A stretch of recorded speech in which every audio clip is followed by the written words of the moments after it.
स्थानिक होता है। पहला होता है प्रोटियम, दूसरा होता है ड्यूटेरियम, तीसरा होता है ट्राइटियम। भारी जल जो बना होता है दूसरे नंबर के समस्थानिक ड्यूटेरियम से।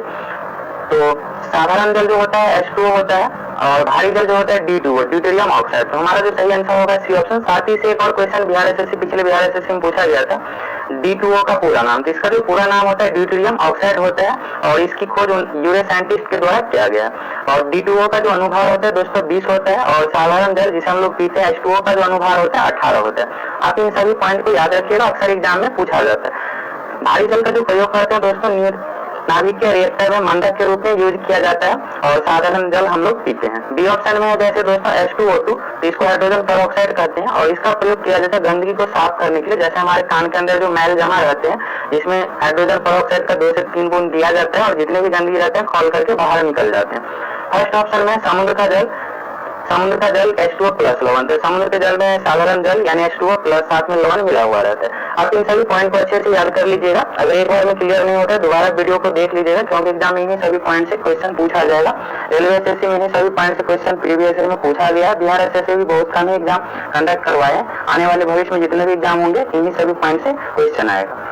नेक्स्ट क्वेश्चन है दोस्तों प्लास्टर ऑफ पेरिस। अगर आपको रासायनिक सूत्र याद रखना है, प्लास्टर ऑफ पेरिस, जिप्सम, साधारण नमक, सोडियम कार्बोनेट, सोडियम बाइकार्बोनेट, इन सभी का अच्छे से याद कर लीजिए कि इन्हीं सभी से पूछा जाता है। तो जैसे प्लास्टर ऑफ पेरिस है तो दोस्तों होता क्या है कि जिप्सम को अगर आप 120 डिग्री सेल्सियस पर गर्म करते हैं तो प्लास्टर ऑफ पेरिस बनता है। तो जिप्सम का जो सूत्र होता है बी ऑप्शन में दिया हुआ है CaSO4 × 2H2O।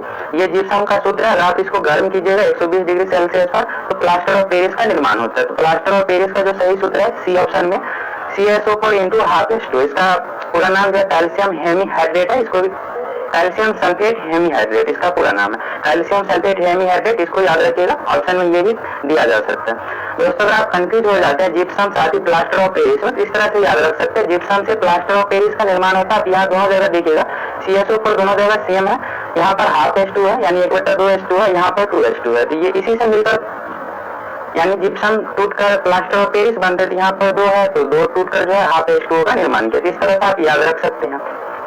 नेक्स्ट क्वेश्चन की बात करते हैं। बेकिंग खाना बनाने में प्रयुक्त सोडा का रासायनिक सूत्र है। तो बेकिंग सोडा यानी खाने वाला सोडा, भोजन में इसका प्रयोग करते हैं। तो खाने बनाने वाले सोडा का जो सूत्र है दोस्तों NaHCO, इसको सोडियम बाइकार्बोनेट कहते हैं।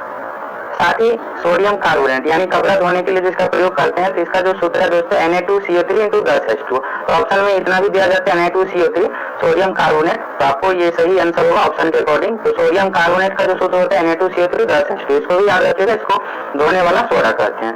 यहाँ पर 10H2 अगर पूरे सूत्र की बात करते हैं तो 10H2 होगा। तो बेकिंग सोडा यानी खाना बनाने वाले सोडा का जो सूत्र है NaHCO3 sodium bicarbonate. Next question की बात करते हैं। साथ ही साधारण नमक का जो सूत्र होता है NaCl होता है सोडियम क्लोराइड, इसको भी याद रख लीजिएगा NaCl। पिछले बिहार एसएससी में पूछा गया था, नमक का सूत्र होता है साधारण नमक का सूत्र NaCl होता है। नेक्स्ट क्वेश्चन है तार खींचने योग्य सबसे नमनीय धातु है, यानी कि तार खींचने योग्य सबसे नमनीय धातु यानी सबसे पतला और लंबा तार बनाया जा सकता है। तो सोना का सही आंसर होगा। साथ ही बात करते हैं विद्युत का सर्वोत्तम चालक। तो विद्युत का जो सर्वोत्तम चालक होता है विद्युत का चांदी होता है। इसके बाद होता है दोस्तों तांबा, कॉपर। नेक्स्ट क्वेश्चन की बात करते हैं। निम्न में कौन सा युग्म सुमेलित नहीं है, यानी कौन सा ऑप्शन गलत है। फर्स्ट ऑप्शन में दिया हुआ जोसेफ लिस्टर कुष्ठ रोग का उपचार, जो कि गलत है। जोसेफ लिस्टर साइंटिस्ट के द्वारा जो खोज किया गया था एंटीसेप्टिक सर्जरी का चिकित्सा, और इसमें दिया हुआ कुष्ठ रोग का उपचार, जो कि गलत है। अब ऑप्शन की बात कर लेते हैं। बी ऑप्शन में जॉन सी सॉल्क पोलियो के विरुद्ध टीका, जो कि बिल्कुल सही है। जॉन सी सॉल्क ने पोलियो के विरुद्ध टीका का खोज किया था और इसी के जन्म दिवस पर प्रत्येक वर्ष जो है 24 अक्टूबर को विश्व पोलियो दिवस मनाया जाता है। इसको भी याद रखिएगा, 24 अक्टूबर को मनाया जाता है प्रत्येक वर्ष। साथ ही दोस्तों भारत से जो पोलियो का उन्मूलन हो चुका है, यानी आने वाले पीढ़ी जितने भी बच्चे जन्म लेंगे पोलियो से ग्रसित नहीं रहेगा आने वाली पीढ़ी। 2011 में भारत से पोलियो का उन्मूलन हो चुका है। साथ ही अभी सरकार जो है पीढ़ी के लिए प्रयास कर रहा है भारत से उन्मूलन का, इसलिए सभी सरकारी अस्पतालों में इसका इलाज उपलब्ध है। और एग्जाम में से पूछा भी जाता है क्वेश्चन कि भारत सरकार जो है कौन सी बीमारी के लिए उन्मूलन का प्रयास कर रहे हैं, यानी पूरे भारत से खत्म करने का। तो टीबी होगा और खत्म हो चुका है, तो इसमें आपका पोलियो होगा। सी ऑप्शन में अलेक्जेंडर फ्लेमिंग, पेंसिलिन का खोज बिल्कुल सही है। पेंसिलिन जो बनाया गया था पहला अलेक्जेंडर फ्लेमिंग के द्वारा कॉर्क से बनाया गया था, इसको भी याद रखिएगा। एडवर्ड जेनर है डी ऑप्शन में चेचक का टीका, ये भी बिल्कुल सही है। साथ ही एक और क्वेश्चन पूछा जाता है टीका का खोज किसने किया, तो एडवर्ड जेनर सही होगा। तो ऑप्शन के अकॉर्डिंग हमारा जो सही आंसर होगा first option Joseph Lister antiseptic surgery का खोज किया था, जो गलत दिया हुआ है। नेक्स्ट क्वेश्चन की बात करते हैं, निम्नलिखित में किसे कीट कहते हैं? कीट जो कहा जाता है आर्थ्रोपोडा समूह के अंतर्गत जितने भी जंतु है इसको कीट कहा जाता है। इसमें होता है कि इसके 3 जोड़े पैर यानी टोटल 6 टांग होते हैं। चींटी, खटमल, तिलचटा ये सभी जो है कीट के अंतर्गत आते हैं। तो हमारा जो सही आंसर होगा दोस्तों सभी, इनमें से सभी। साथ ही अगर ऑप्शन में एक और ऑप्शन दिया हुआ रहता मच्छर, और आपसे पूछा जाता है कि इनमें सबसे खतरनाक कौन है, तो मच्छर होता है, क्योंकि मच्छर के काटने से बीमारी फैलता है या रोग का वाहक होता है। जैसे मलेरिया बीमारी होता है मादा एनोफिलीज मच्छर के काटने से, या प्रोटोजोआ वाहक करता है गंदे जल पर बैठकर। इसी तरह डेंगू ज्वर भी होता है। तो सभी सबसे खतरनाक मच्छर है, और मच्छर जो है ऐसा जीव है जो सभी जगह पाया जाता है, संसार में सभी जगह मच्छर पाया जाता है। ये भी एग्जाम में पूछा जा सकता है, ऑप्शन दिया जाएगा। इसी तरह चींटी, खटमल, तिलचटा, मच्छर को याद रखिएगा। नेक्स्ट क्वेश्चन की बात करते हैं, अधिश्वेत रक्त ल्यूकेमिया या ल्यूकेमिया एक प्रकार का है। दोस्तों ल्यूकेमिया जो है कर्क रोग, ये कैंसर का हिंदी नाम दिया हुआ, इसको कैंसर कहते हैं। तो ल्यूकेमिया कैंसर का एक प्रकार है, सही आंसर डी होगा। ये ब्लड कैंसर का एक पार्ट है। तो ब्लड कैंसर जो होता है दोस्तों WBC की मात्रा शरीर में बहुत ज्यादा बढ़ जाता है तो ब्लड कैंसर होता है। साथ ही WBC का जो जीवन काल है 4 दिनों का होता है, 2 से 4 दिनों का होता है। तो सही आंसर हमारा डी ऑप्शन होगा, कर्क रोग। नेक्स्ट क्वेश्चन की बात करते हैं, स्पॉन्डिलाइटिस बीमारी निम्नलिखित में किसको प्रभावित करता है? तो स्पॉन्डिलाइटिस जो है मेरुदंड यानी रीढ़ की हड्डी का एक बीमारी है, जिसके कारण से रोगी जो है अधिक देर तक बैठ नहीं पाते, चलने में भी दिक्कत होती है। हम लोग जो खड़ा हो पाते हैं इसी मेरुदंड रीढ़ की हड्डी के कारण से, अगर ये डैमेज हो जाएगा तो खड़ा नहीं हो पाएंगे। इसका जो जोड़ है कमजोर हो जाता है, रीढ़ की हड्डी का जोड़। नेक्स्ट क्वेश्चन की बात करते हैं, क्रिएटिनिज्म एक क्या है?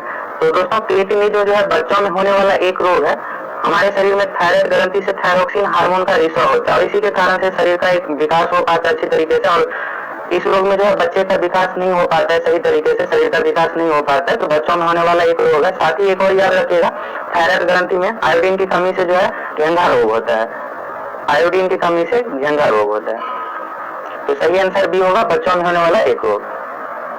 नेक्स्ट क्वेश्चन की बात करते हैं, वायु को शुद्ध करता है। दोस्तों वायु को जो शुद्ध करता है, पेड़ पौधे वायु को शुद्ध करता है यानी पादप, सही आंसर होगा। मनुष्य हम लोग सांस लेते हैं और ऑक्सीजन हम लोग सांस लेते हैं। पेड़ पौधे क्या करते हैं, कार्बन डाइऑक्साइड सांस लेते हैं, ऑक्सीजन छोड़ते हैं, और हम लोग ऑक्सीजन सांस लेते हैं, इसके बाद कार्बन डाइऑक्साइड छोड़ते हैं। साथ ही एक और चीज याद रखिएगा, हम लोग जो सांस लेते हैं वायुमंडल में जितने भी गैस उपलब्ध है, नाइट्रोजन, ऑक्सीजन, सभी कार्बन डाइऑक्साइड जितने भी धूल कण है सभी हमारे शरीर के अंदर जाता है। फिर फेफड़ा जो फिल्टर करता है, ऑक्सीजन शरीर को देता है। फिर जब हम लोग छोड़ते हैं सांस तो उसके साथ जितने भी रहते हैं, जैसे नाइट्रोजन वायुमंडल में 78% नाइट्रोजन है, तो नाइट्रोजन अधिक मात्रा में जाता है। एग्जाम में ये पूछा जाता है क्वेश्चन कि जब हम लोग सांस लेते हैं तो वायु में सबसे अधिक मात्रा में शरीर में कौन सा प्रवेश करता है, तो नाइट्रोजन होगा, क्योंकि वायुमंडल में 78% नाइट्रोजन है, तो नाइट्रोजन सबसे अधिक मात्रा में जाता है। लेकिन जब हम लोग अगली बार सांस जब छोड़ते हैं इससे बाहर आ जाते हैं। तो हमारा जो सही आंसर होगा दोस्तों ए पादप। पादप में जो है वायु को शुद्ध करता है प्रकाश संश्लेषण प्रक्रिया के द्वारा, आप इसको भी याद रखिएगा। और प्रकाश संश्लेषण जो है सूरज की रोशनी होता है, सिर्फ दिन के समय में होता है, रात के समय में या नहीं हो सकता, क्योंकि रात में सूरज का रोशनी उपलब्ध नहीं होता, इसी कारण से। नेक्स्ट क्वेश्चन की बात करते हैं, मूल फसल का उदाहरण है। मूल फसल यानी मूल जड़ का यहाँ पर शुद्ध हिंदी नाम दिया हुआ है, तो इसको इंग्लिश में रूट क्रॉप कहते हैं। तो यह जो सही आंसर होगा दोस्तों इसका गाजर होगा। गाजर जो है मूल फसल का यानी रूट फसल, गाजर का जो खाने योग्य भाग है